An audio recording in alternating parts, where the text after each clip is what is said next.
traditionally issues touching on relationship and marriage. And today we're going to be looking at proper background probing before marriage. What must be done and how? What should we do before we even think of settling down with a man or a woman? What investigations, what studies, what findings must we make about the person that we intend settling down with, and to what extent? And how do we even go about this? Because the divorce rates are too high. We find persons who celebrate dance, call thousands of persons to celebrate with them, only to find out that they are heading to the courts for divorce 2, 3, 4 months after the wonderful, sumptuous wedding. We are discussing this with our panelists who are in the house with me. Dr. Apostle Alfred Essingue is here with us to discuss on this topic. Good evening. We're glad to have you. Good evening, Mr. Leo. Good evening, Rev Kenneth. Good evening, you out there. It's another privilege for us to talk about issues on marriage and relationship. I want to say that we're going to do justice to this topic this night. Please stay tuned to your television. We also are in the company of Rev Kenneth Atato, who is a regular Tuesday edition panelist. Good evening. We're glad to have you. Thank you very much, Mr. Leo. Good evening to you. Good evening to Apostle Dr. Essingue, with whom I am on the panel tonight. Good evening to our viewers. We are so glad to be here, and we want to rock into these stormy waters again, talking about this probing as far as premarital arrangements are concerned. We want to say that our viewers should know upfront that we are of the opinion that you have to deploy a very heavy mechanism to probe and know who you want to get married to before you get married to the person. Stay tuned, stay glued to your screens, and we are going to be back to give 1 or 2 pieces of counsel, and we believe with your own contributions through the numbers that will be shared, we are going to together put our heads together and counsel and advise ourselves on how it's supposed to be. Thank you. We are also going to be having contributions from Ms. Asanji Yvette, all the way from Bamenda, Northwest Regional Capital, where she should be on standby. I don't know whether Ms. Asanji is even there. Let us do her this privilege by starting with her on tonight's edition of the program. Let's start with Ms. Asanji. Good evening and welcome. Hello, Mr. Leo. Good evening. Good evening to my co-panelists. Special greetings to our televiewers. I actually love this topic because when we are talking about fighting against divorce, which is a trend nowadays, this is one of the key things we are supposed to do. I mean, people are supposed to do even before they are getting married. Now, who you want to marry, you need to probe. I want to talk about probing. What do we mean? We mean that you do close inquiries about who this person is that you want to marry. Close inquiries. You can call it exploring, investigating, examining. You want to know who you want to marry. I think this topic quickly reminds me of a client I had. He's in a foreign country, and he came to me and told me, how can I be with a lady for more than 6 months? And this lady has never ever asked what I'm doing out here. But she's so quick to ask for money, quick to ask for this or that. But she has never inquired. I mean, even just asked. So he was asking, is it normal that you can be with a lady for 6 months and the lady does not even know what you're doing? All she knows is that you are in this social country. What you're doing, where you're staying, what kind of work you're working, she has basically no idea about them. And I said it was not normal. Something isn't right. It shows that she's not interested in you as a person. She's just interested in your money, in your finances. Maybe your financial assistance to her. Now, people must take time to probe.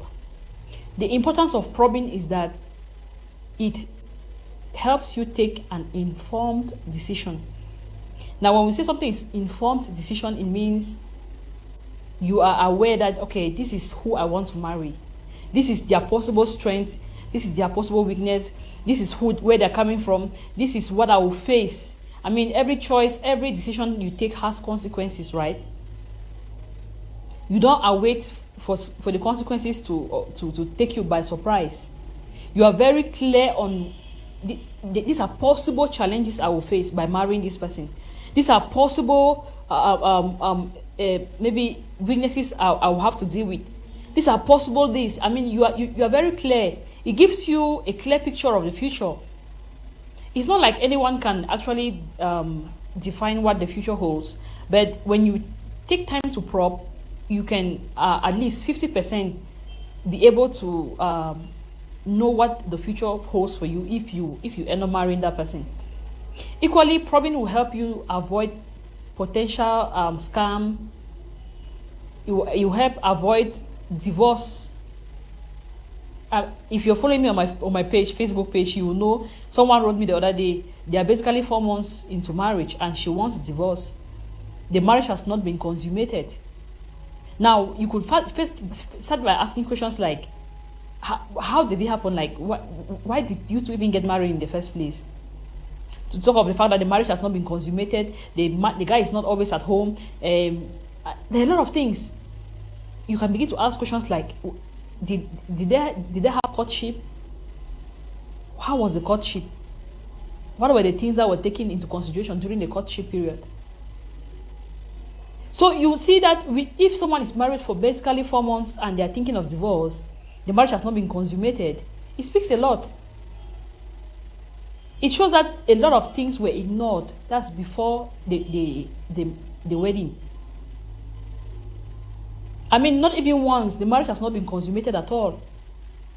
So, probing will help you avoid these kind of things. You should not enter, then start looking for a way to go out.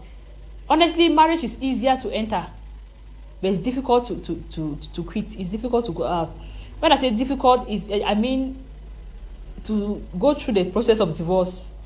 You know, Cameroon, the Cameroon law does not grant divorce on a platter of gold. They will drag the thing until you finally get discouraged. I'm not saying that the divorce might not end up taking place, but before it finally takes place, you have exhausted your energy, finances, time, a lot of things. So it's easier to just jump in, but it's not as easy to jump out. So probing will help you overcome some of these unforeseen maybe divorce and other things that you might not have even thought of that will be coming your way in the nearest future. Thank you very much for that first intervention by Mr. Asanji Yvette, all the way from Bamenda. Dr. Apostle Essingue, let's look at the increase and trending divorce rates in Cameroon, Africa, and the world at large. Could this also be explained by a lack of sufficient probing by either the man or the woman before deciding to tie the knot? While we agree that you cannot do probing enough, we also agree that the lack of probing has set a lot of people into trouble and into problems. You cannot do it enough, but if you don't do it, you'll find yourself into a lot of problems. We agree that Africans of late, especially the modern type of Africans, who go into relationship before they think, they enter into marriage before they think, they start sleeping with a man before they think.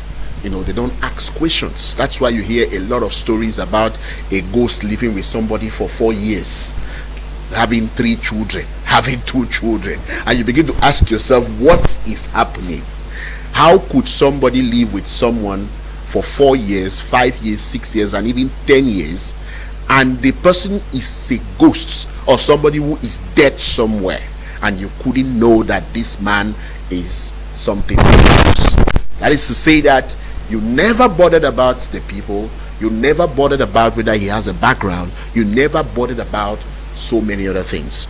And some of the stories they tell us, it's really terrible. You'll be shocked to know that the people that your husband showed you that they are their family members is not true.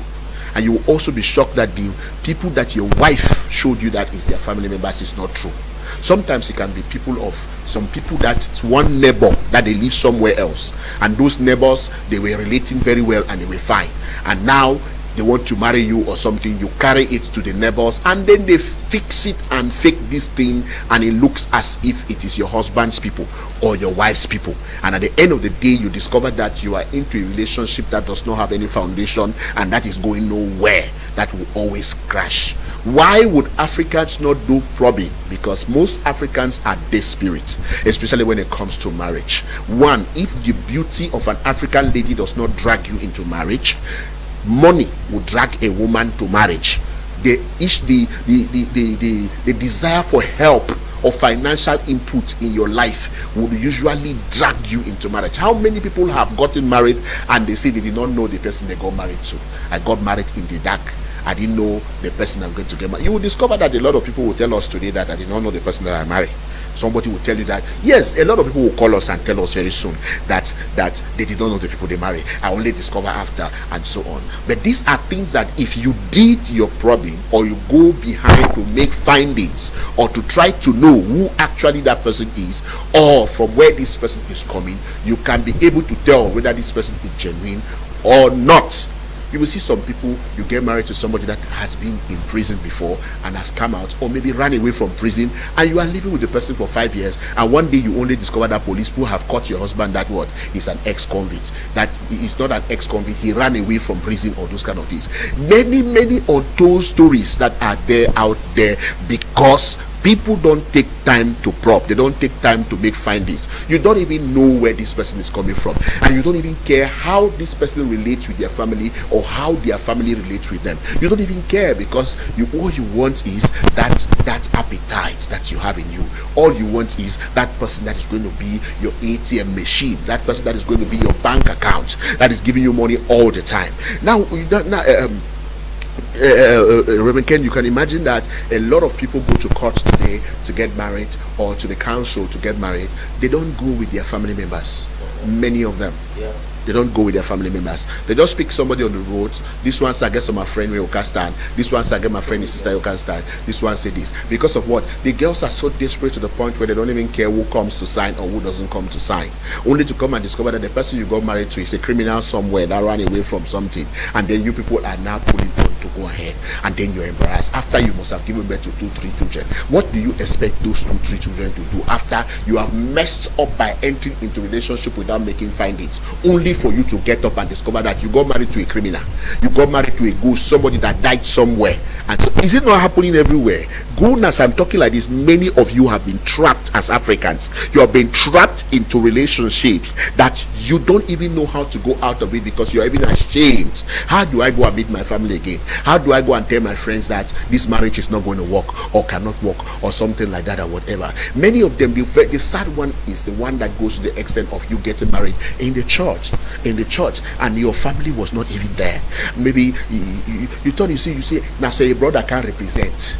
Now one brother come on village can't represent. One person come to represent in a wedding. You begin to ask yourself the question, so what is the relationship with the family of this man and the person, or that lady and the person? You should know that anytime that only one person can represent somebody in an occasion like that, know that that person is questionable. Know that there is really a questionable something. Because of what? People can take risk because of the people they love. If they can come and carry car from village and come and ask you that we don't come, you go pay the motorway, we don't come. They go do and come because of what? The love they have for you. But a situation where only one man is coming to represent that particular person, and then they say, how many people are there for this place they represent family? And then you see one person stand up, or two. And sometimes, who are these people to that person? They are friends. They are friends. Friends, how long have you known them? About 3 months or 1 year that you have known somebody. It becomes your person to represent you. Marriage is not something you rush into it. Marriage is not something you get up overnight and decide to jump into it because you think that men are scarce or good women are hard to find. Let me tell you something. You must take your time and probe and ask yourself questions. please ask yourself questions, especially if you don't want to marry 3 or 4 times. You don't want to go to court several times for a divorce, because it is not easy to divorce now. It is not really easy. I don't know, maybe later on in life government will just say that, okay, now anybody that wants to divorce, come and divorce now, like how they used to do group marriage. Yeah, So- but Rev Kenneth, no, what should we probe in a man that we intend to settle down with, and or a woman? Mr. Liu, I would rather want to talk first and foremost of the approaches to probing. Okay. Because let us look at the reasons and then how to do it. But because just one. one of the issues is that I think the doctor has pointed out something. People appear to be desperate. But one of the things also which makes for many people not to probe, they don't investigate and do background checks as to who they want to marry, is the fact that they get so overcarried with love. A boy and a girl are in a premarital relationship, and all they spend their time doing is cuddling one another, talking about love and trying to be romantic. That is one of the challenges. So when you are in a relationship, a premarital relationship, you must be observant. That's the first thing you must be. You must be observant. You can't be in a relationship with somebody who goes, smokes, and then takes cypress leaves and chew and come and sit near you and say, it looks like your lips looks like you're a smoker. Say, no, me, I've never smoked. And then he sits like somebody who has never smoked indeed, and then you accept it. You must be observant. You must deploy emotional intelligence. When you are in a relationship with somebody, you are not supposed to have your eyes closed.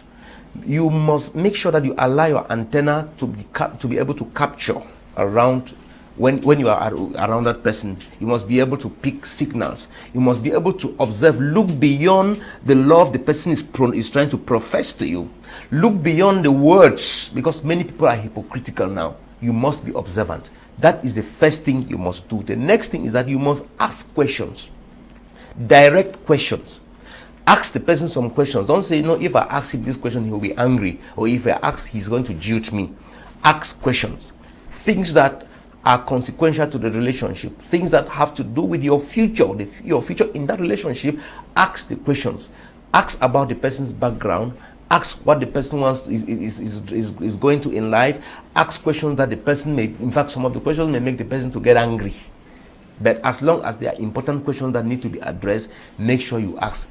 Like Madam Asanji said, you can't be in a relationship with somebody, the person is away from you, and all you know is that the person is out of the country and you are interested in only sucking money like a bee that is sucking nectar. It doesn't work that way. Ask questions. What do you do? You can't be in a relationship with somebody, the person offers you, maybe premarital, the person offers you an iPhone 12, for example, and you've never asked what the person does in life. Ask questions. Questions that are relevant. The next thing you can do also is that when you're in a relationship with somebody, you can do small tests. Some people are always against that, but me, I'm not against. You need to test people, because the acid test for somebody's real identity is happenings, is not what the person professes. When the person, falls in a dragnet of, let's say you've kept money and the person came, maybe in your absence, and you don't meet the money, it is a test the person has fallen into. So don't say, no, it's a mark of distrust, it's childish to test the person. There are some of those tests that are important. Test the person. Those are the things you're supposed to do. The next thing you're supposed to do is that you should do findings from the person's close circle.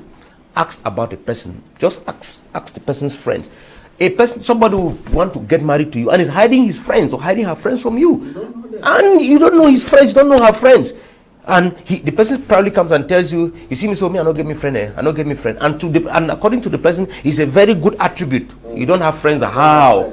You don't have friends. Say, no, I don't get me friends. I see me, so you don't ever see some man come and say, my friend, I don't get me friend.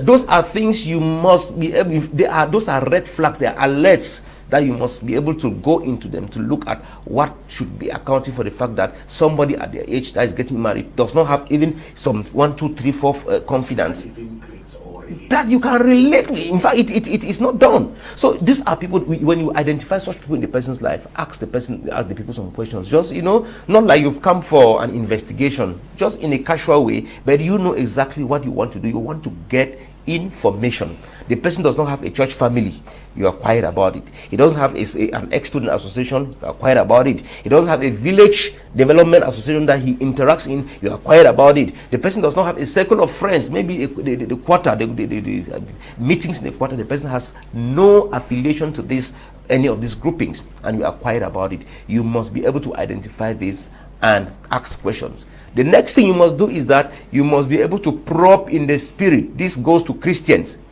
You must be able to pray. In the place of prayer, God can communicate something to you that will account for a restraint. Generally, the umpire of the will of God, that is one of the indicators of the will of God, is peace. If you are praying for a certain marital relationship, and each time you pray you lose your peace, you can be very sure that there is a challenge with that relationship, or there is a need for you to pray further for some things to be uncovered. We can't undermine the place of prayers when it comes to probing. In the realms of the spirit, people have various representations. There are people who can present themselves to you as if they are very good. You will see them in church even, and not everybody in church is of the church. They will be in the church, but they are not of the church. So you must be able to probe. Ask God, say, but God, this person, can you talk to me more about this person? Can you open up a few things? And there sometimes it is in the place of prayer that God will now prompt you to, ask the person one or two questions. And when the person babbles, it will also already be an indication that there is a K-leg in that person's life regarding that particular aspect you've asked.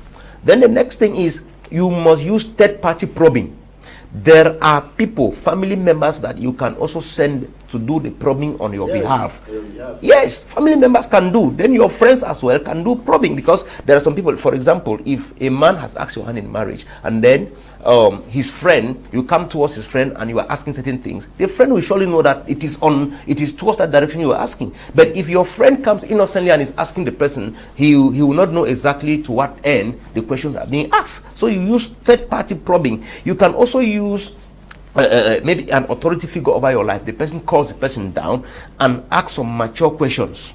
That's one of the things that happens when maybe the person may be a bully. If two of you are together, you ask a question, he gets angry and tell you, no. If not so me end, if not so me end. If that you have to, the person who can ask, we can be asked questions by an authority figure that is upon your life. And then lastly, you can have a probing done by a marriage counselor, the person who is working with you in premarital counseling. That's one of the reasons. When two of you are together, as I've said, you will spend your time mostly wanting to touch. You spend your time wanting to cuddle. You spend your time talking about I love you, I miss you, I love you, I miss you. But key issues that need to be looked into, you ignore them. So a marriage counselor, when the person comes into the picture, he is going to ask questions that will unveil certain things. There are people, recently in fact just about 3 days ago, I was asking questions to somebody who was presented. They came so that I can talk to them premarital issues. The lady had spoken to me about the person first, and I asked her, what about the person's spiritual stance? She said, no, he's a very good Christian and stuff. When I got into asking questions, I discovered that information that was given me does not tie with what I'm seeing as a reality. Yes.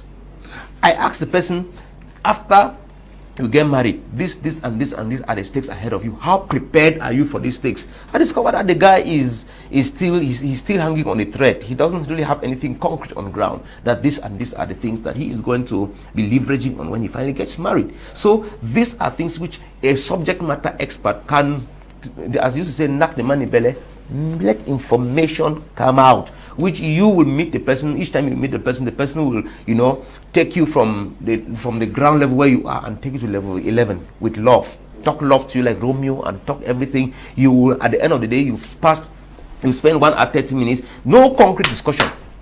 People have spent 1 hour 30 minutes and say, the way each time I look at you, the way your buttocks are, the way you are shining, that's all you will be discussing. Nothing concrete. And the person will spend his time putting you in an imaginary future, how he's going to make you a happy woman in life or a happy man in life, without you people discussing the things that will end up leading you to that imaginary future.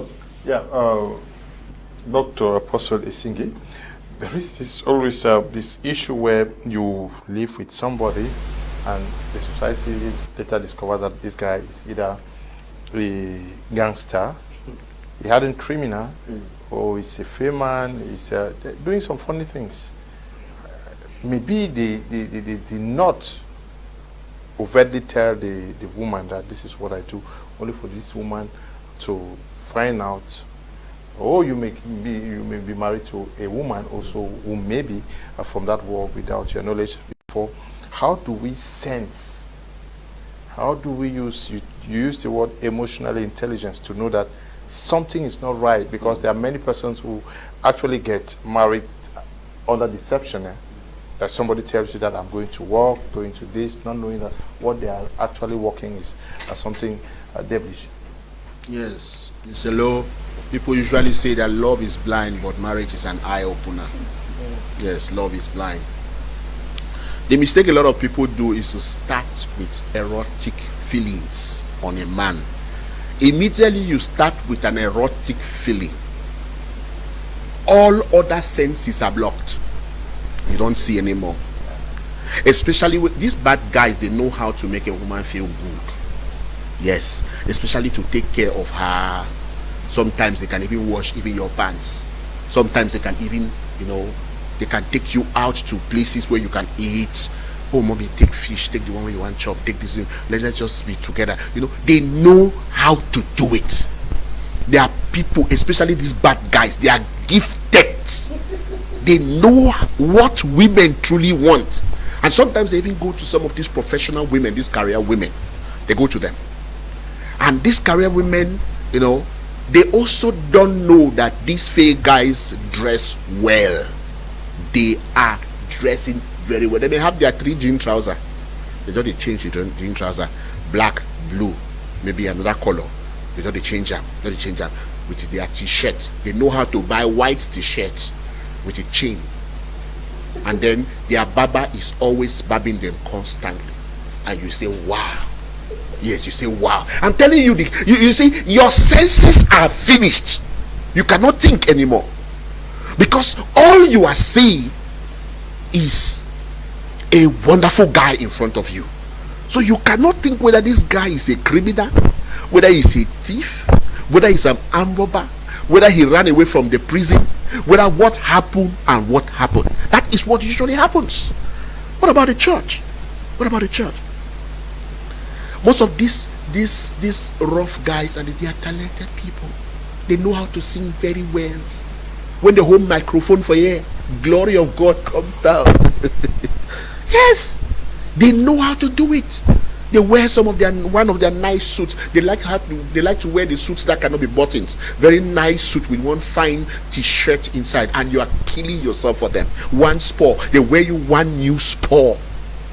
These boys know how to do it. The real guys that can really make a good marriage and a home, most of them don't care for themselves. They don't have time to build their personal outlook. So when a woman sees those kind of people, it's this one. This one. This one. You even propose marriage, you don't accept. What they want is that guy that is hot, appears good, talks like a white guy. I don't know why most deviant people are talented. I don't know why, but it can be explained psychologically that most of deviant people, like if you go to the scammers, maybe in certain places in town, you will discover that most of these scammers are talented people. They are singers. They can talk. Some of them can talk about 5 different languages. Good creativity. Now some of these people can talk and they tell you that they have lived in 7 different countries. You believe it when they have never left their place. You understand? Because he talks Arabic, he talks French, he talks English. And sometimes some of you girls, you like when a guy talks French to you. And when you also know a little bit of French, the thing is very sweet for you. And you're wondering, wow, what to go make I not marry this boy? Your senses are blocked. Mr. No, that is where the problem comes in. Your senses, and most of them, they know how to handle a woman on bed. They know how to do it. They are gifted in all of these things. Women like to hear. It is what they hear. And these boys know how to talk. They know what women want to hear, and they say it. Sometimes they tell you about the businesses that they were involved. Yes, that they had a shipwreck in the sea, and most of their goods got perished. As you see him, he's struggling now to go back to the country that he came from. Things are just tight for him. But he believes that when he puts his foot finally, he will go back to that country and he will make a lot of millions and you people will live wonderfully. You say, oh, don't worry, I will do all now. Then when we are fine, we will do it. You understand? That is how this thing works. But the truth is, the real people that you can really point that this is a husband or this is someone I want to marry or like are usually not working on themselves. Some of them, they can't comb their hair.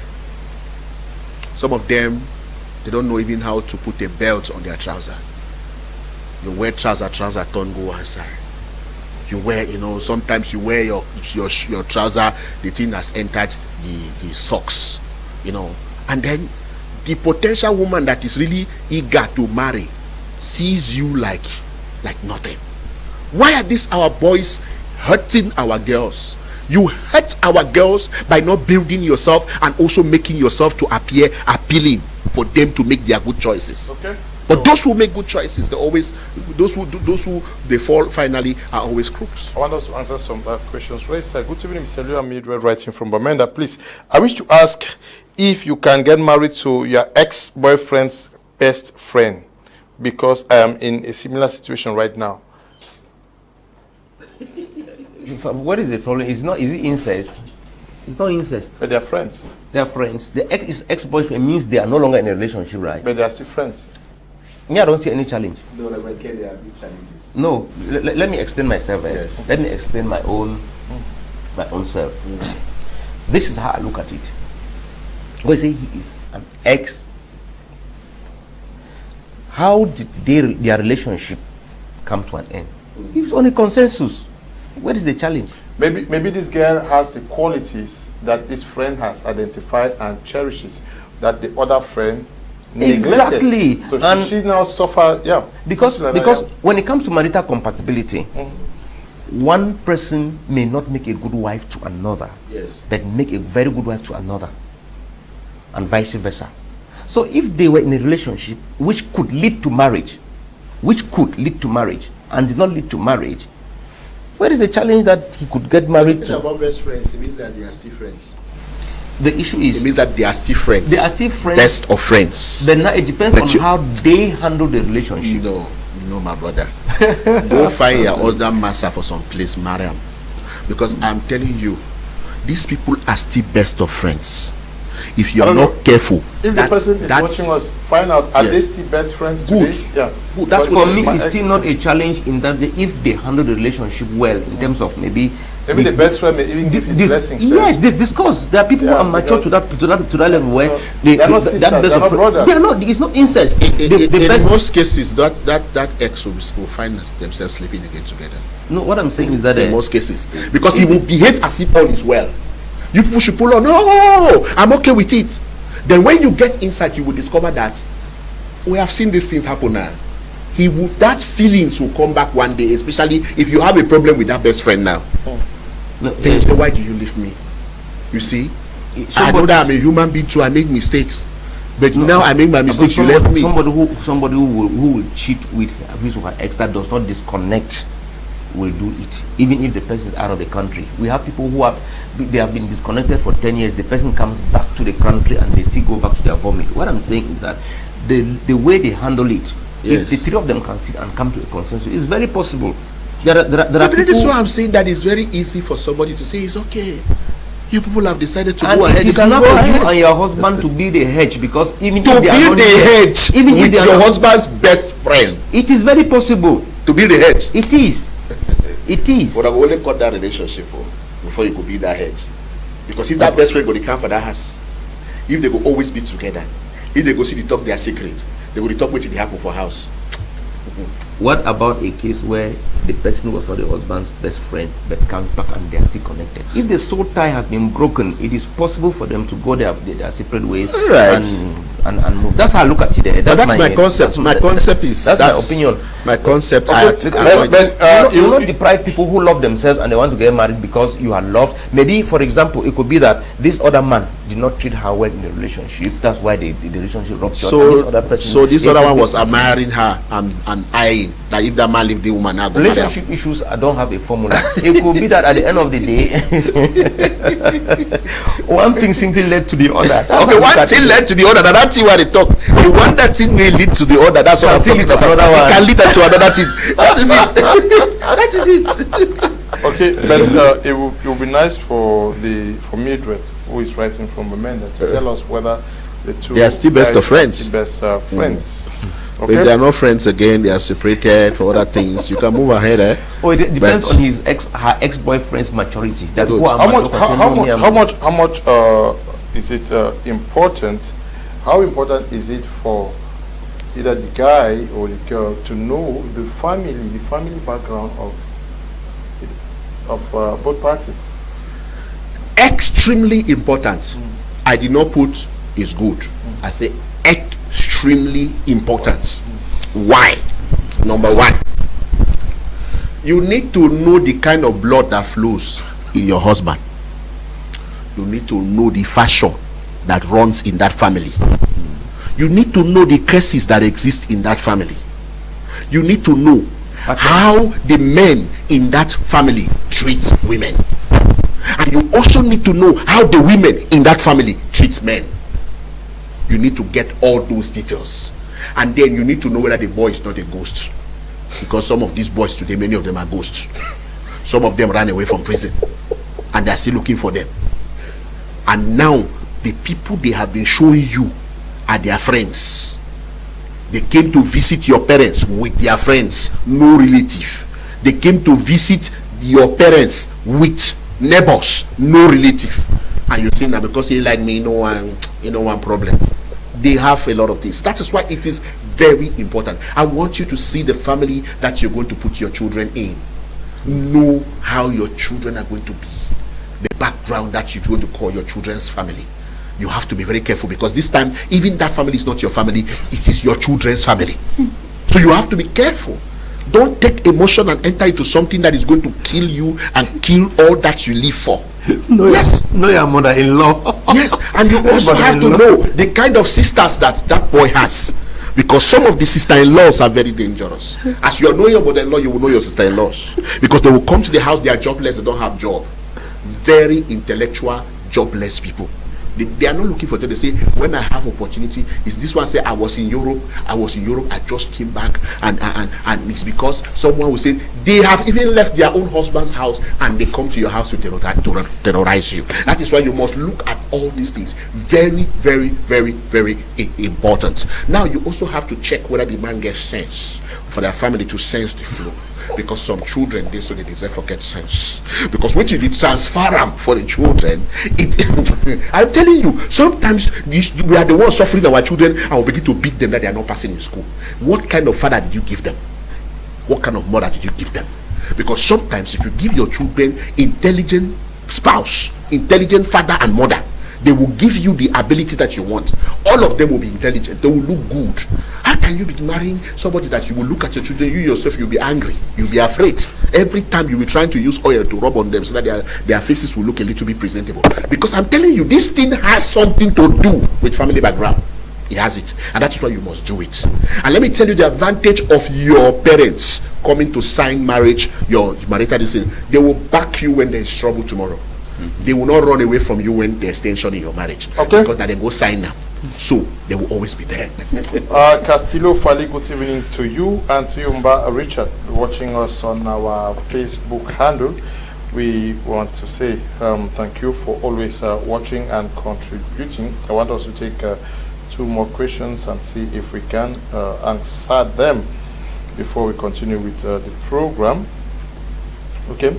Wow, Mr. Leo, I love the way the presenters present the topic, especially Apostle Alfred. Try, you have experience. Applause you all for educating the public. Courage, men of God. Kuna Wilfred at Cat Itash. Okay, from Yomi Eric Jacobs, mile 90 per Menda. Urbanizations is one thing that must be looked upon during probing. Many people are just city people and do not even know the village they come from. So some people just meet in the city and marry. Is it important to know the villages where we come from? It is important, though, to a limited extent, especially when it comes to Christian marriage. It's good because various villages and tribes are reputed for various maybe weaknesses. They will say, Naso Banyangi people day, Naso so people day, Naso Wimbum people day, Naso Bakwiri people day, Naso Ewondo then day. So it is good. Then one of the reasons for which is also good to know is because marriages in at the level of various tribes, there are requirements. For example, I've attended a marriage ceremony in Yaoundé. Yes, if your feet are not well planted, don't marry a woman from that place. Because I remember that night, that fateful night, I could see our close to 5 million being deployed to meet the needs. Six swine. There was big ones, not any kind. Surprise.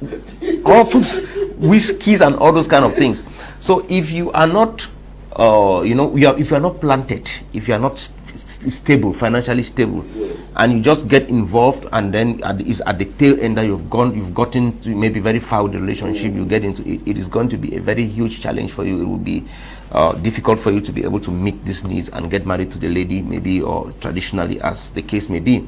And especially when you already have one or two children. You already, these people who always want to deliver before they formalize their relationship. If you already have, you will not be looking at how will I separate with this woman that I already have children with, or how will I separate and stuff. So it is very important. As I said, if the person comes from a tribe or a village which is reputed for a particular thing, you want to now further your probing to see that, okay, now that the person comes from it, what can the family be? Because that will be a general view, a general perspective that people from this village or from this tribe, this is how they behave. Now, there may be exceptions. There may be somebody from that village or for a family from that village that is of noble character or is distinguished in the way they do things. So with that, you'll be able to probe and go further to check that, okay, this person comes from this family, and this family, this is the name, and this and this and this, and that is going to guide your decision. But if you just get up and get married to the person, and then sometimes it will be good to know, because your father-in-law will not die, and then they have to go and tie the corpse on and go. But then, as I said, when it comes to Christian marriages, it may not be too critical a factor. Why? No, what I'm talking. There are some. Even if you are a Christian, are you saying that if there is some cultural activity that warrants the presence of the family in the village, you would not go? You need to make that move. So isn't it important for you to even know where the village is located? No, that one. Discover in the village that girl is coming from a royal family. A royal family. A royal family. They have their thing they do for land. No, there are things that when somebody is a Christian radical enough, the person draws his line. There are boundaries. I like what you said. Radical Christian. It means that if they are not radical enough, go and find out. That is what we are talking about probing. Yes. Those are the things we are still to talk about these things. Yes. If somebody is that kind of person who likes sitting on the fence with life issues, those are people you should be afraid of, because they can leave you in the middle of the sea. You look at yourself and you find yourself, you have no backing of a spouse. So what I'm saying is that if the person is a radical Christian, there are traditional practices, there are cultural practices. When the person sees them with the word of God and they don't go through, the person will say, me, I'm not doing it. Yes. Now, when I was talking about the aspect of Christian marriage, it is not too critical a factor. It also has to do with the Christian identity. When you read the book of Galatians chapter 3, where you see in Christ there is neither Jew nor Greek. When people are true Christians, genuine Christians, they no longer really belong to a tribe. When I say so in quotes, they belong to the heavenly tribe. There is an affiliation that binds the two of them together. But when they are in the marriage, it's not heavenly. No, when it counts, Apostle. It counts. Why do churches insist that people should marry a Christian? Why did Abraham insist that a wife should be married for his son from their tribe? When they talk about tribe here, that very tribe that Abraham separated from because of idol worship. No. You say they are Christian because they are Christian. No, they were not. I'm bringing it back to Galatians chapter 3. I'm not talking about Abraham. Okay. Bringing it to Galatians chapter 3. The Bible says that the New Testament church is a descendant. They are a descendant of Abraham. So when I'm talking about it, I'm talking not in terms of tribe stricto sensu, because do we guarantee that people whose marriages are succeeding are people who marry from the same tribe? Are you really talking about tribe or somebody to just know We are the talking, village? that's not what we are talking. Yeah, we are not talking about tribe here. We are talking about knowing the village. where Is you it not come from. related? Is the person's village not in the? Is No, the we are person just saying from that now. tribe? Now you are from maybe from Kambe, Yes. and then your wife is from Buddha. Isn't it important for you to know the village of each other? We are not talking about The reason for which you know it is not just for the geographical locations. You also need to You know are the knowing tradition. it because The culture. there are cultural practices, and cultural practices are usually linked to tribes and not villages stricto sensu. Apostle, that's what I'm talking about. It. We are looking at city life and village life. Can you satisfy village? Can you? Because some people marry and they disconnect from the village. They abandon their own mothers and fathers there in the village. They don't show any concern with anything that happens in the family. No, but that's just one factor of the for which the village is supposed to be known. That's just one angle. All right. Yes, that's just one angle. The aspect of knowing the village from which the person comes is multifaceted. You have to know, in order to know that, you have to connect back to your roots, because it is wrong and evil for you to get married and then you disconnect from parents, disconnect from family, because you are living in Douala. Everything, life revolves only around you and your wife. Is wrong to do that. People who stay in America and they are marrying here, they don't come. They don't even come They to send see where they are married. They send representatives. They drink up and then very soon when the girl come there begin to mess and they say that girl and for village that bad girl, because they don't even know where you were marrying Okay, from. let's help clarify some doubts here. Good evening, Mr. Leo. I'm Mary, writing from Bamenda. What can you do if your partner that you have a child with and you people are living together for 7 years refuses to go and to do the traditional and civil rights and has refused showing you where he works and many more? What can I do? For 7 years. The question I want to ask is that she calls that our partner. What is the advice to No, I want to understand she wants a word from you guys. And that's why we're coming from it. We're We're coming that from you can't years. call such a person a partner. For me, walk out of that relationship. Because you have a child. You have at this level, make your findings yourself. Don't ask him again. Make your findings. Check to know. If it is dangerous, leave the relationship. If it is not dangerous, know that, because it can just be negligence. No, you see, he's refusing. That he's refusing to go and formalize. He's refusing because especially most of these girls who go for boys who are not from their tribes. Because some of these boys will say, Mama, me talks I go marry now girl for village. Yeah, but how do you keep the girl for 7 years? You keep the girl for 7 years and they get happening. Some they keep her for 20 years. Yeah, but because our girls don't have value anymore. They don't have values for themselves. How can you behave like a monkey that they have gone and captured and kept in the house? You disgrace your parents. You are disgracing yourself, your parents, and everybody. At the end of we are not like insulting you. No, it's not an insult. We are Please, trying to tell you that we are trying to tell you It's it's not an first insult. wrong to be with somebody for 7 years and not knowing what the person does, but he's taking care of the family, and not also having any intention of getting married to you. So who is the person to you? Is he a brother or something else? So for me, that appellation partner is Cassandra, writing from Yaoundé. Is it normal for your husband to keep telling you he regrets getting married to you even before he paid your bride price and the court wedding? He keeps talking of divorce and bringing in another woman. Is it okay for me to file for a divorce?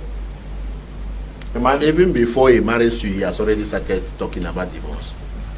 But that is a red flag now. That is to show you that the man is not really connected to you. The probing was not proper.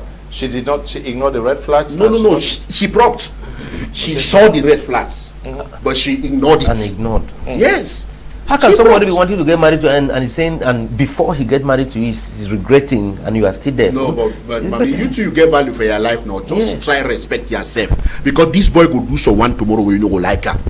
He has just done only the small ones now, and you are trying to complain. The real thing is coming tomorrow. What if the other girl that comes decides to poison you or something? This is all your life. This is something that is also very dicey. I say, good evening, Mr. Leo and the entire panel in the studio. I want to find out from the experts in the studio why most divorce cases are from monogamous marriages. Thank you, Prince Ojon is writing from Tanzania. Means that guys who are polygamous. Yes, you hardly hear people divorcing. Yes, yes. But why? Because we say, oh, polygamy is headache. But the guys that have one wife, they're divorcing everything. Polygamy actually, there's a diffusal of problems. Okay. When the man wants sex, I cannot get it from you, and I will get it from the other person. So he just solves the problem. If you're hungry, this other one can give, this other one can give. So most of the problems he was supposed to encounter with one person, he has divided it now into three different women. Yeah, but there are also three problems for the man. Good. And the other side, everything has advantage and disadvantage. So that is it. That is exactly what is happening. Exactly. Because at the end of the day, the problem with one woman they get, because when a woman knows that scenario one day, it will give you shit. But when he knows that they plenty competition. Yes, the competition is there. Anybody try for sure good character make the man line naive. Especially that way you don't stay with the man who come for your side. You the one do everything for cook chop, make the man come for your side. In the Bible we saw it when Leah and Rachel, they were cooking food and giving the man to chop. Sometimes the other one bribe the other one, say, "Me, my master can't sleep with me only for one day." Those things. So there's a division of problems and labor. So but it's hard. But that does not justify the other side to be more advantageous, because you've singled out just the aspect of divorce. When you also look at the kind of war, the kind of war that takes place in polygamous homes is not the same that takes place in monogamous homes. When you reach for the time for war, we'll talk the war, but we're trying to talk about why is difficult. This is not in direct line with our discussion. Yes, so he has brought it, and that's why we have to say that while we are clearing the fact that it is true, we also have to clear the fact that the aspect of tension. Yes, the tension. There's a lot of tension. Yes, when the man, in fact, there are ways to calculate to how often do we also see that in monogamous marriages the woman just got up and killed. At times they calculate, prepare, eliminate you in order to see that it's their son who succeeds the property and stuff. So the tension that takes place in home. So there are advantages also in. Okay, let's take the second intervention from Mr. Asanji Yvette, who is on standby from Bamenda. Okay, Mr. Leo, let us look at some of the things that people should prompt. Like, what are some of the things that you should properly investigate before getting married to someone? Check abusive behavior. When I'm talking about abusive behavior here, I'm not just talking about maybe the guy or the lady. Check if in their family they have tendencies to be abusive. If you marry into an abusive family, I think there is a problem. You will have a lot to battle with. Now, I just remembered a lady. If you have to marry into this lady's family, you should be strong as a man. I mean, you should have physical manpower, because the fighting to them is normal. I mean, ladies, she fights. I heard the sisters also fight, and I learned that the mother was equally fighting. Like, fighting to them is a normal thing. A guy does something, they beat you up. I mean, mercilessly. It's common to hear of maybe domestic violence. When we talk about domestic violence, everybody will quickly think of the man abusing the woman, right? But I tell you that these women they fight even on the street. Just imagine that you're that kind of someone with integrity. You don't even want your name to be rubbed in the mud, and then you just to get married, and then they call you, hey, your wife is fighting on the street this way. Hey, your wife is fighting that way. I mean, it's so embarrassing. So you might want to check abusive behavior, not just for the person you want to marry, but check the history. You might go deeper, find out about the family. Do they have abusive tendencies? Be it the men or be it the women. Okay, you might also want to check their criminal records. Now, we are not saying that someone who has maybe been been to prison cannot make a good wife or a good husband. But sometimes it's good to know if they have actually been to prison, if they have what took them to prison. What is it about them that actually dated their, their records? You might want to know. before you end up marrying someone who is a thief. It's just funny how I think they caught the thief one day, and the wife said she never knew that the husband was a thief. I said, but how can you not know that the husband is a thief? How possible is it possible? Like, do thieves steal? Okay, thieves now. It's so happening that thieves now steal in broad daylight. But I think in those days, thieves they steal just at night. So how can you say that you can be with a man in the house and the man is not always home, and you don't know that this man is doing something funny? And then equally, when I counsel ladies who are dating scammers, sometimes they will be like, hey, I did not know that he's a scammer, this and that. I say, that's not true. Be honest. How can you even date someone you don't know that how can you date a scammer you don't know that they're scammers? You know these scammers, you will always have things that identify them. One of the very key things is that they have two homes. I'm sure scammers now will come after me that I'm exposing them. They will have two homes. They will have their home where they do their machine work. That is where you see that all of them, they'll have an apartment where just them without their wives. Maybe they can bring their side chicks there. But they'll have home. That means you have a scam. If you marry a scammer, most of the time you can have them home like 3 or 4 times in a week, even 2 times a week. They spend time more in their other apartment. I don't want to go into scamming, but to explain what comes along with scamming. But you cannot say you are dating or you are married to a scammer and you don't know that they are scammers. What are they working? So you ask somebody, okay, what is this man you want to marry? What are they working? And then scammers will always hide behind cryptocurrency. Let me expose them, because I don't like what youths are getting into. They will always, when you hear young boys lavishing money, telling you that they are into cryptocurrency, the network marketing, is it forex or what? I'm not saying that these things are not legit business. They are, but most times these scammers will tell you that these are things they are doing, but that's not true.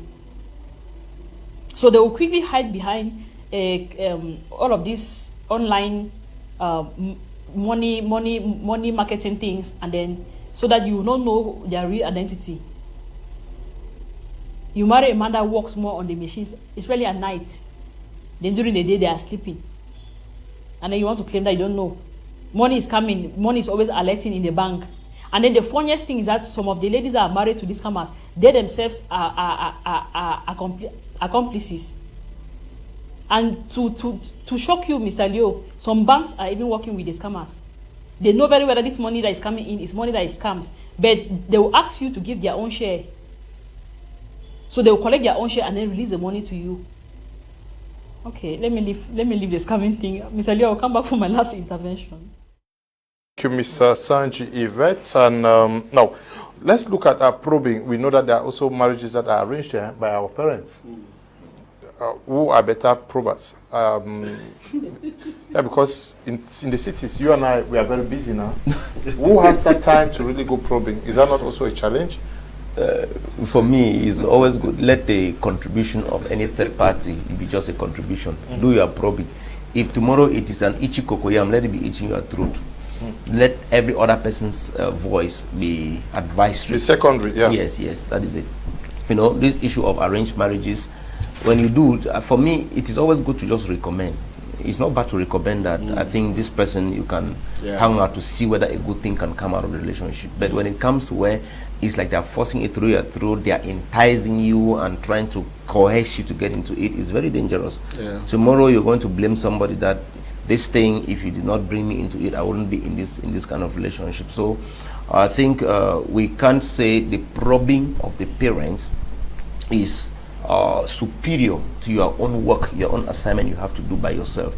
By the way, your parents cannot spend as much time with the person as you, or the person, you are the one who brought the person to your parents, except in cases where they're the ones who recommended. But the truth is, your parents can participate in maybe doing some checks at their own level, but you should be able to do, because they may do and see some things which to them is not a problem, but to you it's a very big problem. Take for instance, what some parents may want from a husband for their daughter is riches, because maybe they have been wallowing in poverty and they think this man is going to come like a messiah. If such a relationship is crystallized, you who is getting into it, the person tomorrow now begins to maltreat you. The parents have achieved their objective, but your objective of happiness is not being achieved. So you are the one at stake here.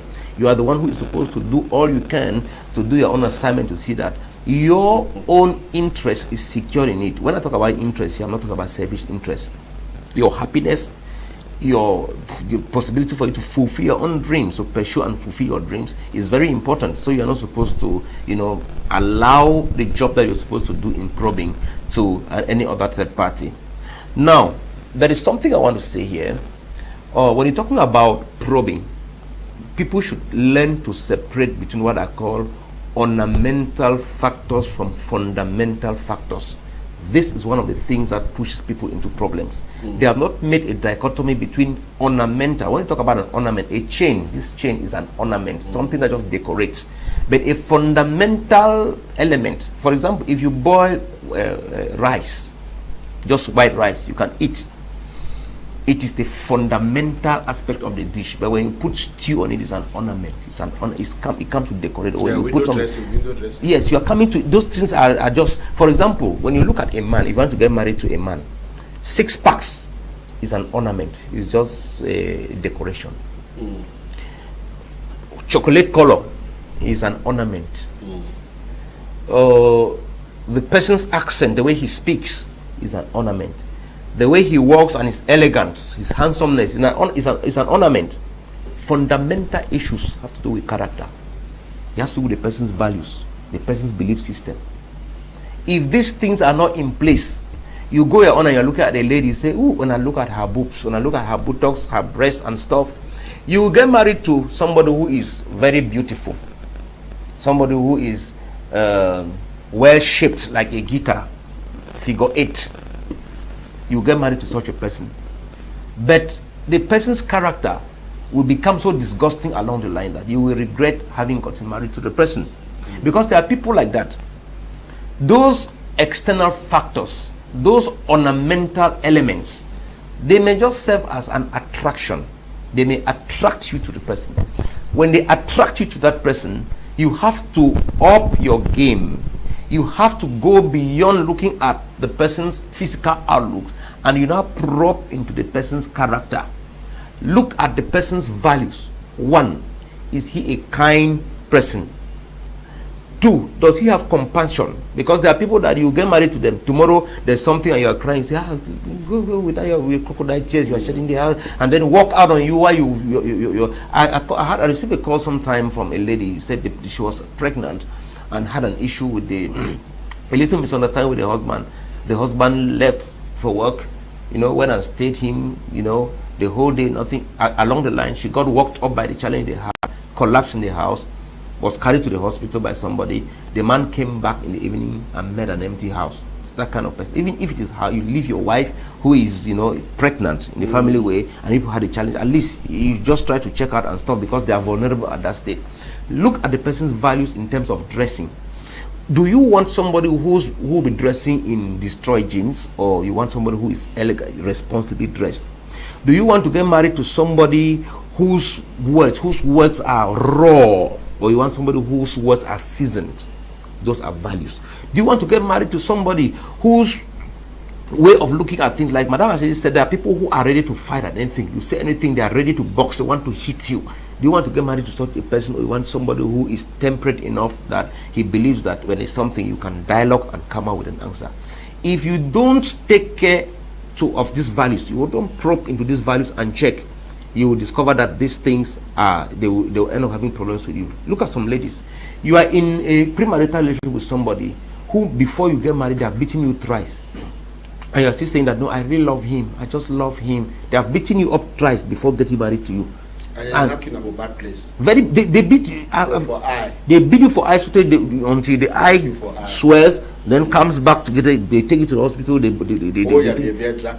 and pull you on the streets even. And then you still say, I love him. What do you really love about this person?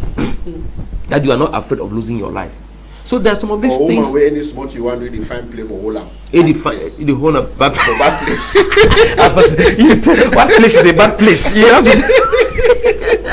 get property woman, they left find bad place for Holam. You even don't try any struggle for Holam. That kind of person I bet. So even buy time. And then you also have a case where you are in a relationship with a lady and every little thing, every little misunderstanding, you know, let's break up. Those are raw material for divorce, those kind of women. So these are things which you have to look into. If you spend your time looking only at how beautiful the person, how shining the person is, you know that you are in very a delicate situation where tomorrow you will find yourself that you have ignored some key aspects. You've ignored the fundamentals. You've ignored the content. And then you have gone for the container. You've ignored the relevant aspect, and you've gone for things that are just things which you can either find in some other person or or which may not keep the home. I want us to say a word on this. Good evening. Mr. Leo, please, I have been married for 6 years now. I met my husband having nothing. Within the marriage, he bought 3 pieces of land. I have been asking him to go and show those lands. He ignores me. Later on, I took him to social affairs. He said his friends told him not to show me, and the lands are family property. Please, dear panelists, can you help me? Somebody is married to a man that has property that he doesn't want to show you. He doesn't trust you enough. Maybe in the course of the time that you people have been together, he suspects so many things. He has been looking into your eyes and he's seen divorce, he's seen separation. So he said, I can show this woman now, then when we separate, we'll divide property half. So he decides not to show it. Look, character of a woman will make a man to even put lands in the name of that woman. It's the character of the woman. I'm telling you the truth. Sometimes we have to be very careful. When you enter into relationship and you begin to tell the man that all women and men are equal, the man don't rest and know what he will do. Remember that they are watching television and Facebook. They are seeing how people are trying to hide their things because some of these women, they are looking for every opportunity to break that relationship and make they divide the thing 50-50. Well, the mentees of Hakim. So since way the women they don't learn how for fly where they no land. Now so on the man to don't talk say he go shoot away no miss am. That is what men are doing now. They are taking precautions because they have seen, they have looked at you, they have read you, they have seen that tomorrow you go talk some different thing. Especially when you marry, we no get no nothing. That means say the thing we can get them now inside a marriage. So anything we they want to do now, we must divide that thing because of inside marriage way they get them. Now some person don't advise them. That is the truth. Yeah, but the way you sound, I don't know. What if this lady was your sister? Would you talk to her like that? No. Because you already give the impression that she's a bad lady. Not necessarily bad. Not necessarily bad. What tells you that this guy is not an irresponsible guy? No, I am not saying that the guy is not an irresponsible guy or a responsible person. I am saying that there is a way you will enter man for Shokoto. Where he go show you place. Yeah, but these are some of the things. But then once you get married to a man or a woman, whether you are a bad or a good man, you guys are married. If you don't trust, yes, because how do you live with somebody you don't trust? Why not just divorce the person? But outside this, what if a woman gets married to that question? Yes, there is a dynamic to that question, and the dynamic is we begin from the kind of marriage they signed, the type of antenuptial settlement. Good. Was it joint property or separate property? 1, 2. If it is joint property, the woman should not bother herself too much because even if that man sells that land tomorrow, when they are still married, she has the right to oppose the sale. Yes. So and this is the education that when people get married, they're supposed to know. You cannot go and sign joint property, monogamy joint property with somebody, and then you say no, it's family land. You've bought land. That woman has a stake of 50% in that land, except there was a marriage contract that was signed before a notary before they signed the marriage. If not, the hiding you are hiding has no issue because even after people have divorced, if they discover that while you were still in active marriage, you had property that you had acquired in marriage and you sold the property, the woman can oppose that sale. Yes. I think legal minds can maybe if I'm not getting it where they who are listening to us, they can clarify us.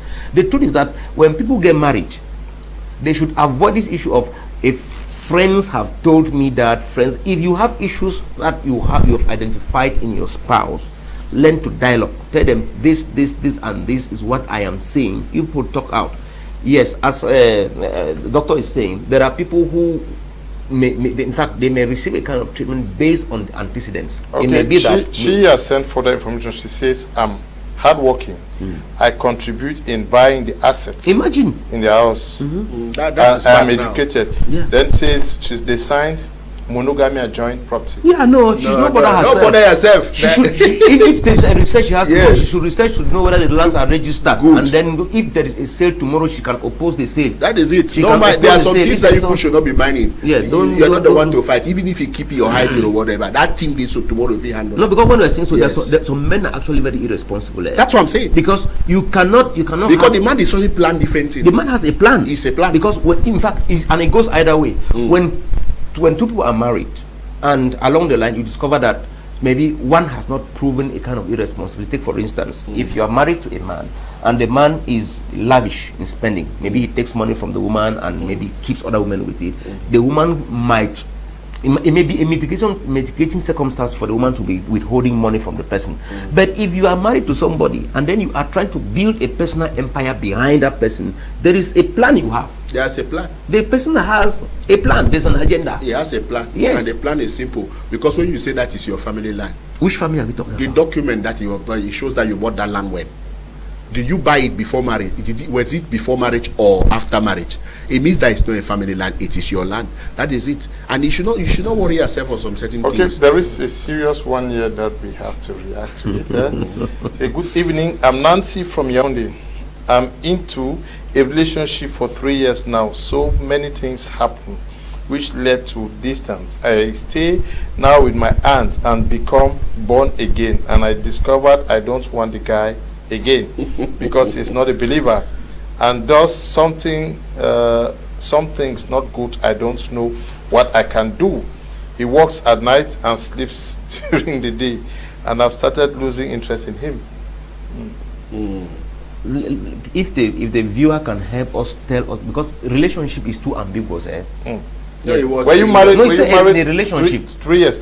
Were you married to? Yeah, were you but guys living together? Were you married? No, or it's you to what were level? way out there? When somebody say we were in a relationship, it means they were not married. No, it can be that they have already done, because there are some people when they have done the traditional marriage, or they are, in fact, it depends on the No, but they separated. It means that they have not. They separated. She says that they had problems, so she moved and is living with the aunt. Good. While living with the aunt, she gave her life to Christ. No, since she is connected, she can just Since clarify she gave her us. life to Christ, she now discovered that what this guy does. Mr. That thing is very complicated. You give your life to Christ, it's a whole dangerous to your door like that. It means the old things have passed away and behold, all things have become new. Yeah. No, Now, for me, her let eyes are now her open indicate. Let her indicate to what extent they have gone with the relationship. Is that they were still planning marriage and she's losing interest? For me, it's normal. She can walk. She can move on.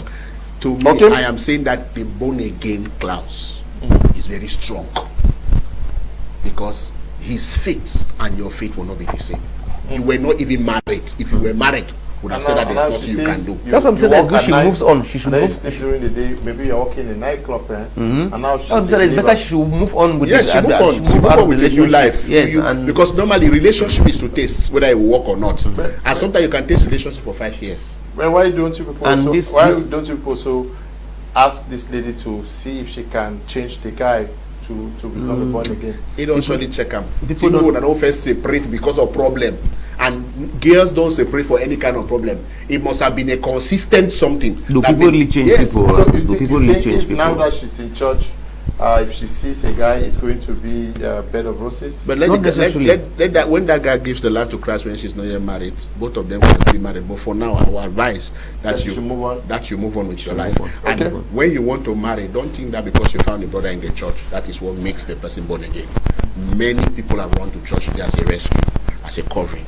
So don't rush into marriage when you get to church, and be careful that as you're born again like this, you're not still seeing some brothers which they are appealing. So because of that, you just want to move on. No, don't get into that bad dirty game. That was in church. And then there is another thing also. When you hear a question like this, it suggests. I say suggest. It suggests that maybe in that relationship they had gotten so interwoven. For example, maybe they had bought land together, they had done some projects together, they had done so many things. So, and it goes back to what we've been advising, that a premarital relationship should be treated as one. There's a difference between an intention to marry and marriage.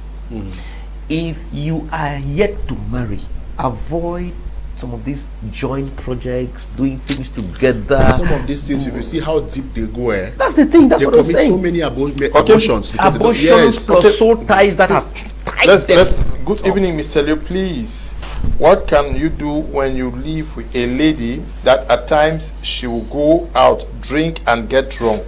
At times she sleeps out without your knowledge. You guys are Where? Oh my God. Living with what kind of lady? Okay, then when ask her to leave your life, she will still come and beg for forgiveness and say she does not know what is doing her. Is Satan? You can be surprised to know. You cannot tell us that you are surprised to know that she drinks, because you met her when she was a drunkard, and then you loved her and you loved the way things were going to go. But after things, you don't tire, you don't get all the things where you want get. Now you see that she is not the way you want. Many people get married in the dark. That is what is happening. You saw that girl, she was like that. He no start drinking at that when I entered the relationship. She was like that. And sometimes you people were drinking, competing to drink. Who is going to drink more bottle of beer and wine? And so, you know, the most common bars now are wine bars. Wine bars. Now she don't drink like 2 whiskey bottles and this thing. And then you build relationship. You know, sometimes it is whiskey that enter your eyes to see that kind of a person. So whiskey and whiskey, they have to bond. Then now your whiskey don't start come off your eye. So you want to now dump the girl, but you have to be careful, because some of those kind of girls can kill you. Yes, some of those girls, especially when you have done so many terrible things with her, you've committed many abortions, you have done so many things with her. No, but it's a good guy. He's struggling to take the girl out of. Yes, you are struggling to take the girl out. Be patient. Yes, if it is somebody you really loved or whatever, be patient, because to come out from addiction needs a therapy. You don't just get out there and say stop and stop and stop and they need a therapy. If at all you think the person must come out from it. Therapies are everywhere. It's just like habits. Habits don't just die on one day. Sometimes create some other avenues. Why not buy drinks like non-alcoholic drinks like Bavaria that has the taste of alcohol? Let her be drinking it and be feeling, you know, you be feeling the alcohol taste, because that is what many Christians do now. They not drink Bavaria that has the one that has alcohol, so that it gives them the comfort that they have not totally abandoned alcohol. That is the thing. So that is why I'm trying to tell you that you were not ignorant about this girl. You knew that she was drinking. Yeah, and but if your ambition is to change her. But there is more to that. She does not only drink; she sleeps out.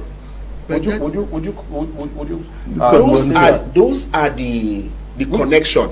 Yeah, but what are they first doing together if they are not married now? Why are they first living together? This cohabitation, they have been saying it and over. People are still cohabiting. But Why? you know that you cannot marry that kind of person now. You cannot marry because that thing will cause you problem. It's already a red flag. Since you already detest those kind of things, you cannot look. No, don't go in for marriage. One thing is that for me, such relationships is not that you should cut off that kind of way, because whether the person is to marry you or is not to marry you, if you want to help the person out of an addiction, you are doing is a community service. It's a community service. You are Stop doing sleeping well. with her. Yeah, stop sleeping with her. Stop sleeping with her. Don't stay with her in the same house. The need that your body is doing, you just dodge and go you, so that she should not know that you are still interested in her body. And when she sees that, maybe she can change. But they should not be living together if you are not yet married. Let our viewers hear, we don't encourage cohabitation. Cohabitation is not good. Can we stay? It's not. They insisted no. Can we stay? They don't know. Can we stay? Let's look at the short form WCS. Can we stay? CWS. Let's look at probing of the circle of friends and maybe some other things. What are some of the things that we easily ignore that become haunting? Good. Once we are married. Good. Now look at this. Look at this guy that is talking about the girl drinking. You saw this girl. She was drinking. But you don't mind. You knew that you're going to walk in her life and you're going to change her. And all of a sudden, you have enjoyed her body and you're getting all the milk out of it. And now, you are saying some stories. Now, this one, you don't need probing. The probing is not far. You already know that she's a drunkard from the time you met her. It's just that her body is nice, so you admired it, and you found yourself into it. Friendship is very complicated. It's the same like marriage. So you have to start planning for it. Don't get into friendship if you know you cannot manage it. Friendship is something that is very, and it is easy to know everything about a friend than to know something in marriage. Because friends always open up to you. Friends don't usually hide things from you. If they drink beer, they don't go hide. You don't ever see some friend they drink beer, they hide that for a friend.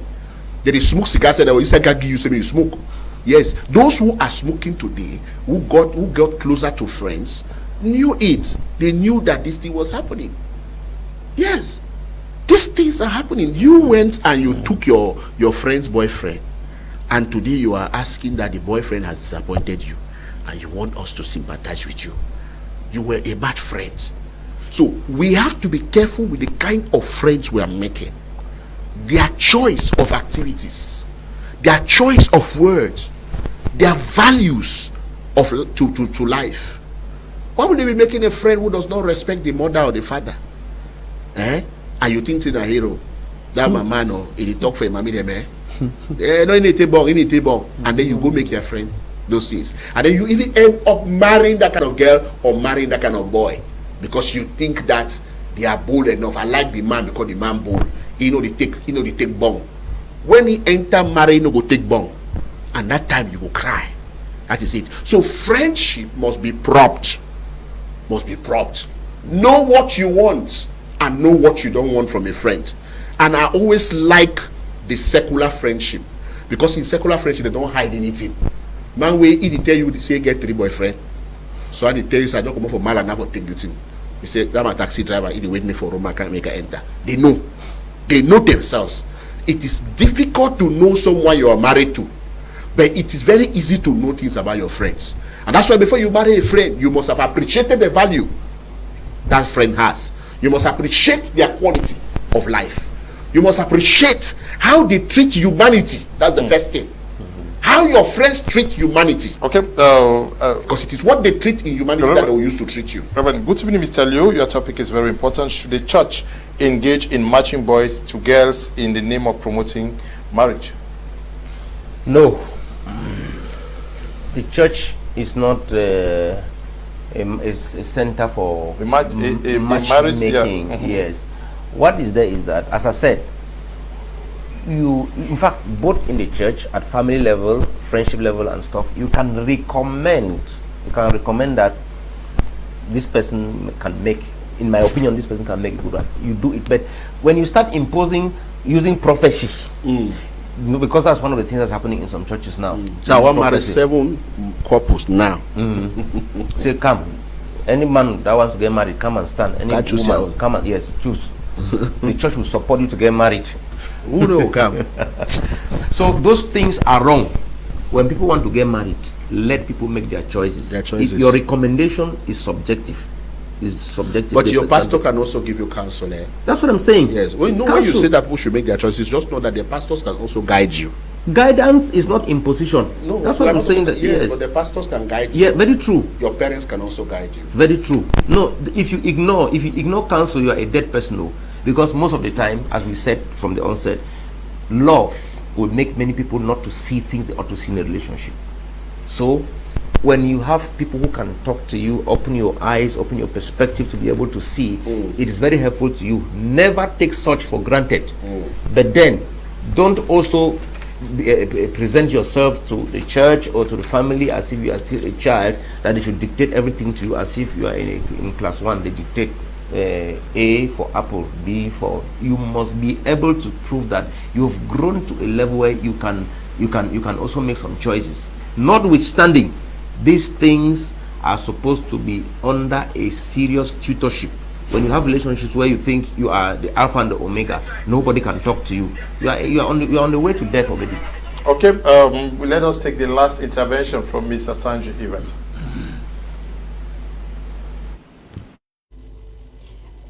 Other things you might want to check in families that you want to marry. Check if check divorce and remarrying.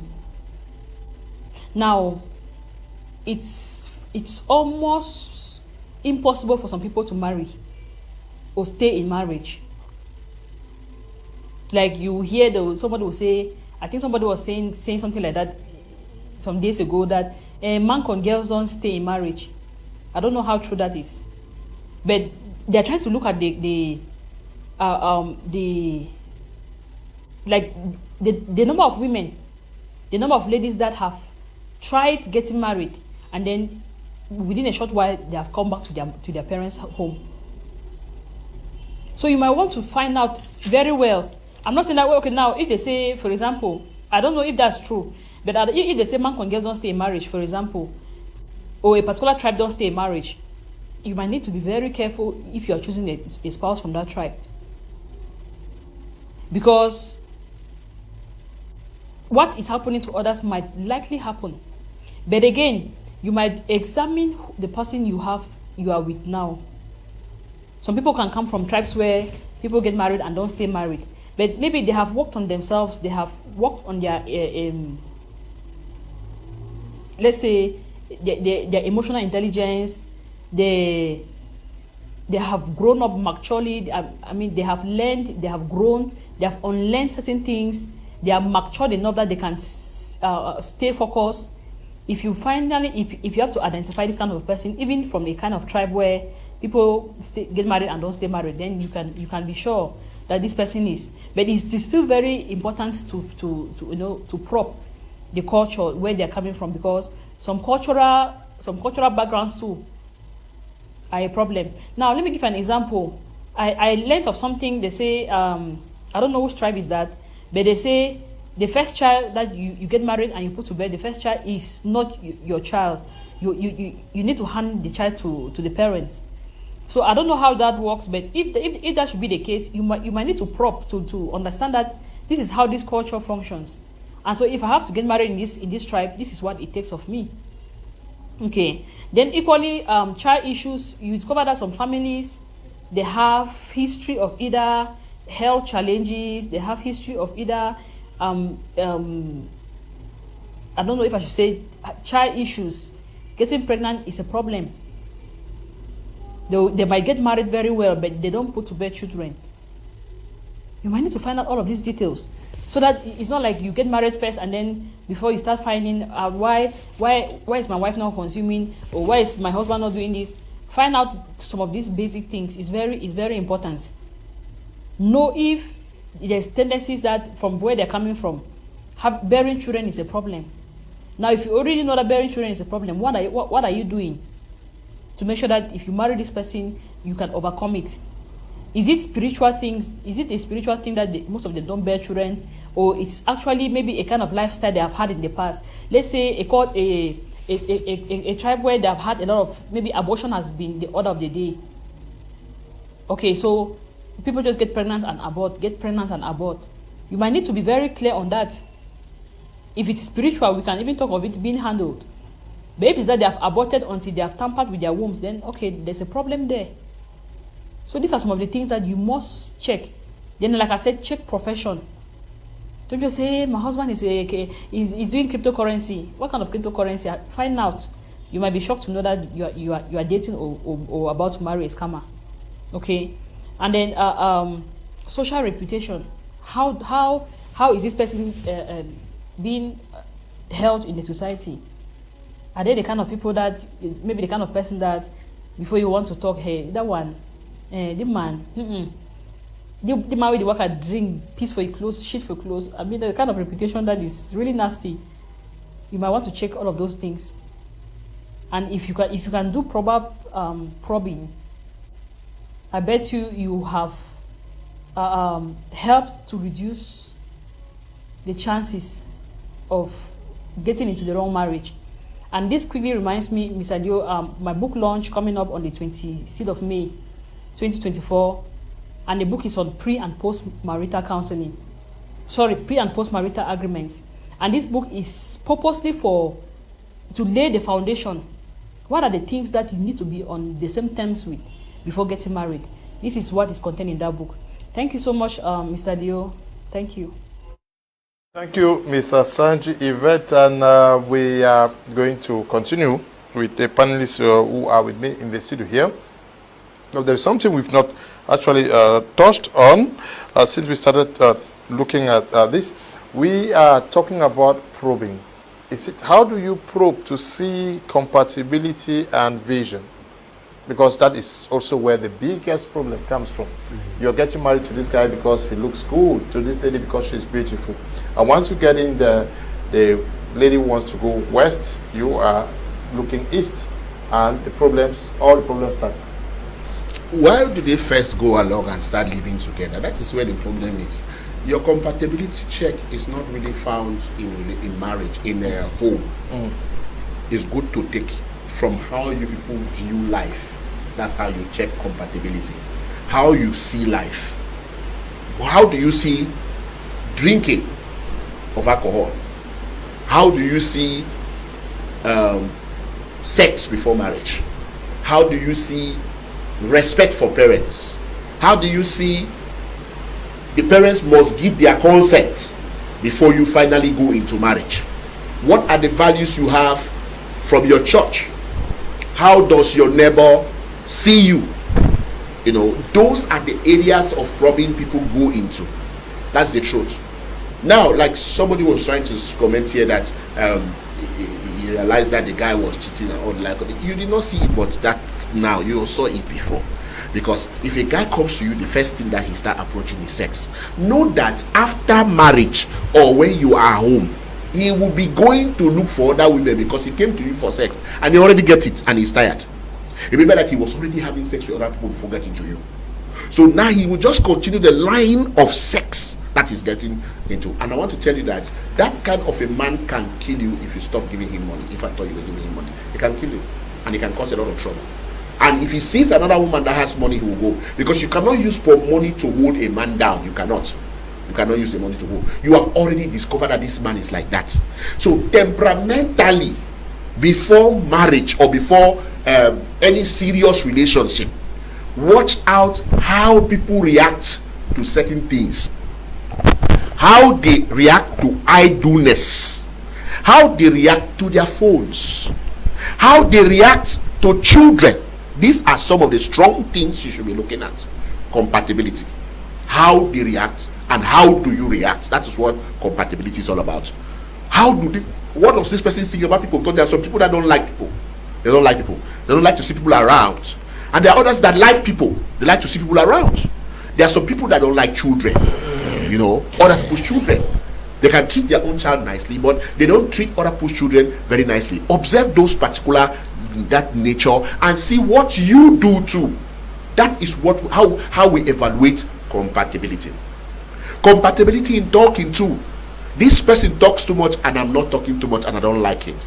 If I'm with this kind of a person in the house who will not go well, that is how you check on compatibility. How does this person, you know, he sits and he's just making careless noise, talk, and then he's watching football, him alone is shouting and making noise, distracting the whole place and everything, and you don't like that, it means you people are not compatible in those kind of things. He loves movies, but you don't love movies. He loves clubbing, you don't love clubbing. He loves beer, alcohol and all the like, you don't love it. You should know that you are not compatible. And that is why you see Rev Ken said something here. He said there are things that are window dressing and there are others that are fundamental. Go for the fundamentals. Watch it and check it. Are these the things I would like to see in my marriage? That's why you should ask yourself questions. Always ask yourself these strong questions. Are these the things I would like to see in my marriage? If you would not like to see it, please don't go into it. Why will you be going into marriage and you begin to complain of things you saw?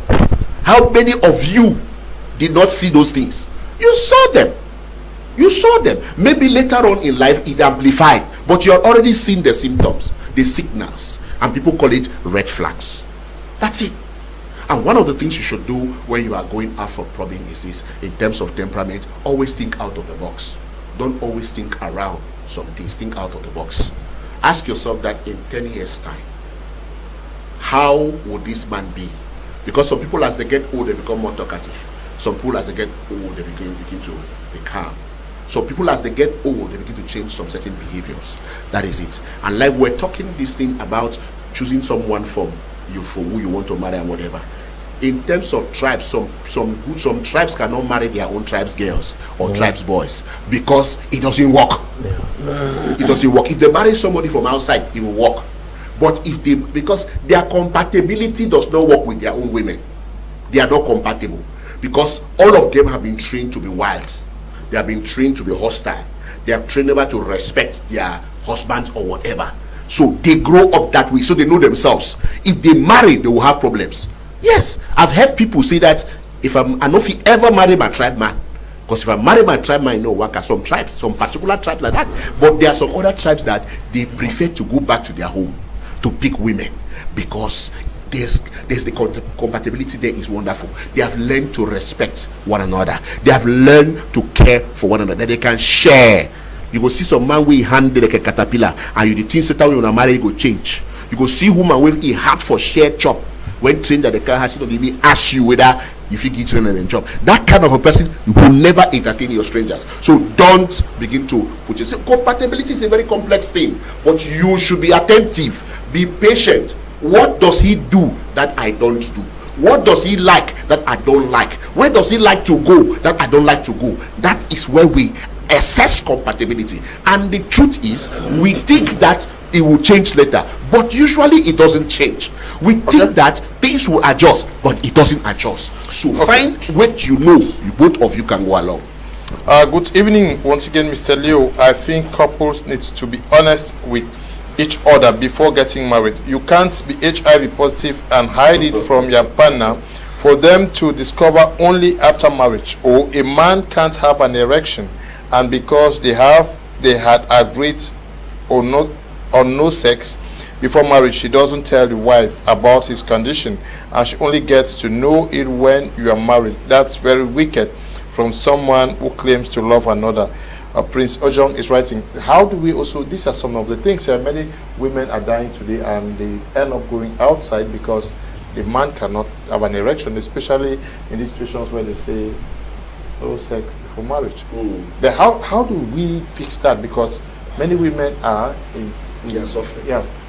Well, to fix it, we need to first of all identify where the problem is, because we cannot also attribute it only to premarital sexual dysfunctions. There are people who are erecting after marriage; they are not erecting. They are not erecting after marriage. So it is not something that people should use as a bargain to have sex before marriage, because the people are afraid that they will not have an erection. So those things at times they may have a spiritual connotation. Yes. At times it may be medical. Spirit husband. Yes. At times it may be something that has to do with maybe psychological. The person just needs some therapeutic counseling. Or a girl has cursed him. Those kind of things. So that will be spiritual. So all of those things, they just have to do with we identify. That question touches on something which we advise from the onset, that when you are yet to get married, there are things. It is very true. It's good that viewer, he has a big point. It's good to be transparent. It's good to be honest. But it's not everything they'll be able to tell you. Not even just because out of honesty. Yes. So it is up to you to also try to be emotionally intelligent and to be spiritually alert, to be able to ask questions yes, on the issues that have not been told. Ask those questions. But why would you want to marry without going and test yourselves? Check. Those are the kind of things when you advise that you go for premarital counseling, you are trying to complicate. You can also check whether the man has erectile function or not. Those are things that can be verified. How do you check that? In the hospitals. Okay. They go to the hospital and check it. Okay, Mr. I was wanting to give a little contribution also in terms of that compatibility. As Doctor said, there is a very serious trick when it comes to compatibility, marital compatibility. Now, in my book, Before You Say I Do, there is something I write about the issue of compatibility, which has to do with the two dimensions of marital compatibility. You spoke more of the concept of homogeneity. We are compatible to the extent that we see some things together. We have some attributes that are uniform. But there is another dimension of marital compatibility which many people always avoid, and which is very important, which is the concept of complementarity. Yes.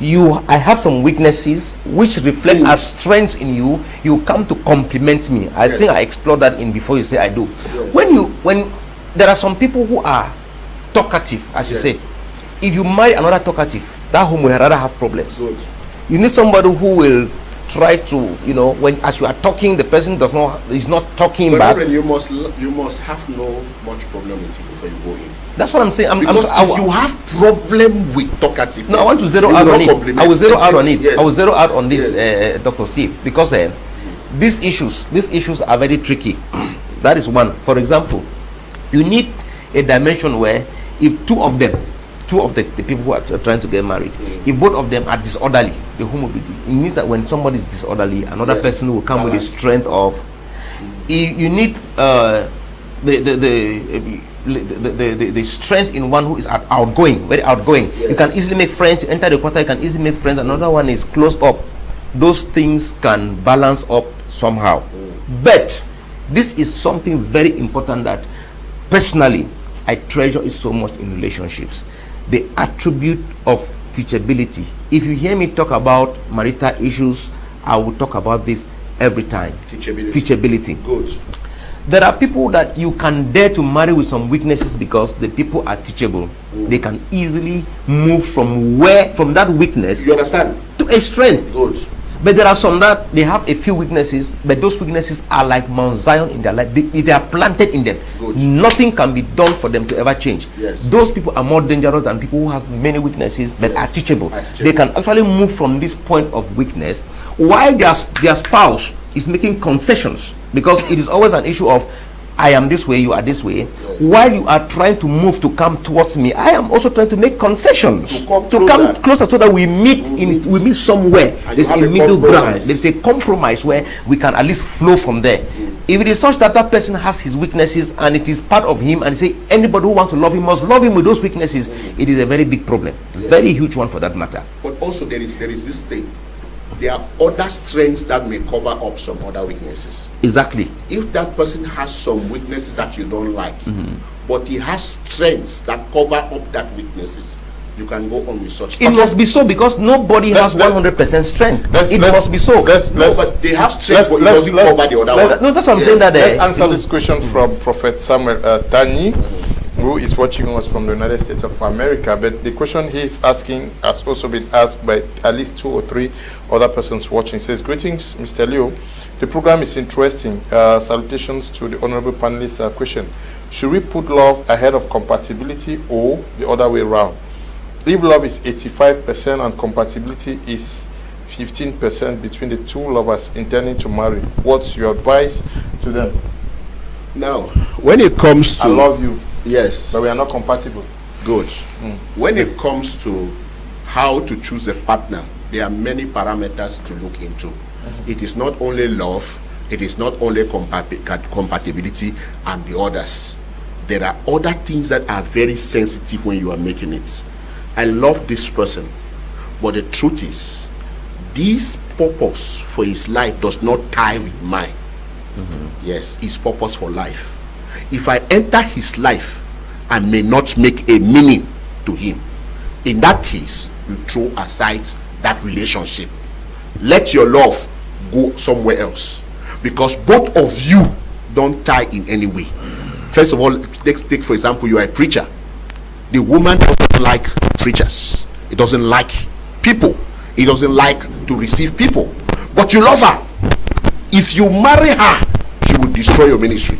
She will destroy your relationships and many other things. And we can now also understand how the people you even love finally end up disgracing you and messing you up, going to the extent where the woman will be sleeping with your church members and it will not mean anything because you love her, but you saw that there was no compatibility. So we want to say that love should never be in the drive. And that's why I also say in many things in life, always let those who love you to lead those you love. I always say that thing, because those you love they usually have a capacity to ruin your purpose and your focus, because they think they can do anything and go with it.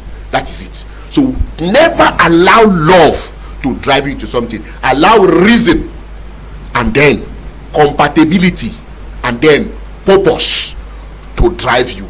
These are the things that should drive you into marriage, and not love. And usually what we usually call love is a feeling or a sentiment, and it is not strong enough to manage pressure and crisis. Sure. Other reasons should be strong enough to back your love so that you can go to the end. That is what will strengthen love.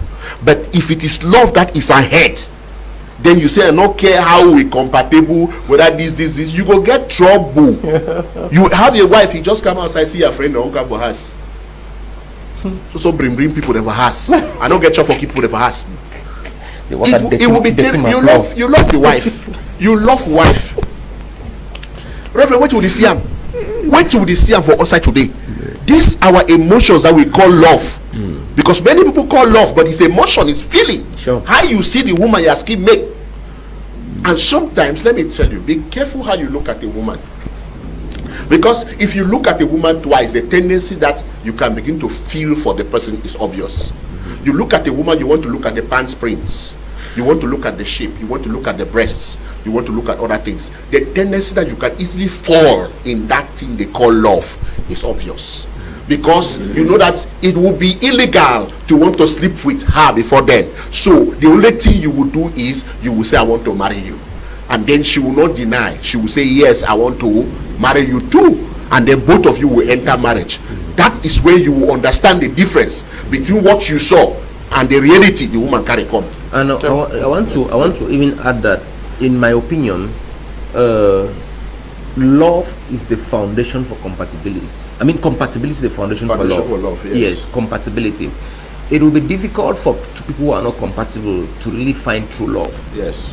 Then, secondly, one of the things we must also take into consideration is that, I think we've said this here a couple of times, love does not keep marriages.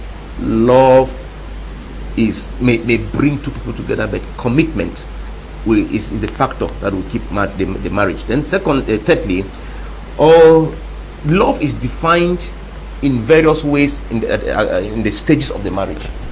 At the beginning, that I love you, I miss you, we go to Bas Naval and eat fish and stuff, it may have its own place in marriage. But at this point in time, it's about work. You will not go and that fish will not enter your mouth when you look at the school fee of the children facing you, looking at you, staring at you in the eyes. At the same point in time, when the landlord has been pursuing you and you think you should buy a piece of land, at that time, that aspect of going to eat fish and those things which you defined as love at the initial stage, those things will not constitute love any longer. Love will be. You bought me flowers. No, flowers. Those flowers, we look at them. They'll be disgusting to you. We'll be looking at how much. In fact, whether the amount she bought flowers can buy a bag of cement. That's when you'll be looking at it as if this woman is actually in love. And don't judge a woman's kindness when they give you food as a single man, or she buys gifts for you. Don't judge kindness like that. It's a bet. Kindness is shown to other people. That's how you analyze it. Can this person do it to the needy? Can he do it to their own family? To somebody who has nothing with her. Can she do it? Do you see her taking care? Just verify. Look at how she can treat neighbors, how she can treat other people. That is when you judge kindness. A lot of us judge kindness, how the woman treated us. I was hungry, this woman came with 8 man. Yes. Okay, thank you guys for coming. We want to thank Ms. Asanji Yvette for participating. Thank you, Doctor, for coming. Thank you very much, Mr. Leo. It was a wonderful program. Thank you, Rev Ken, for sharing ideas. We are always having a privilege to share with you. Please feel free to call us and talk to us more on marriage and relationship. It's a nice thing to do. Rev Ken, thank you for coming. A very wonderful pleasure it was, Mr. Leo. Thank you very much, also Apostle Dr. Essingue. Thanks to Madam Asanji. Thanks to the technical crew. Thanks to the viewers who send their messages. We are glad, and we just hope the things we shared will be of a blessing. So I want to pray for all of those who are yet to marry. May the Lord grant you the grace to use wisdom. May He grant you the wisdom to be able to marry well. May He grant that you will not walk under desperation. May He grant that your steps will be ordered so that you have a great marital destiny which is fulfilled in Jesus' name. Blessings and favor. Amen. Amen. Thank you all for watching. Stay blessed. Bye-bye.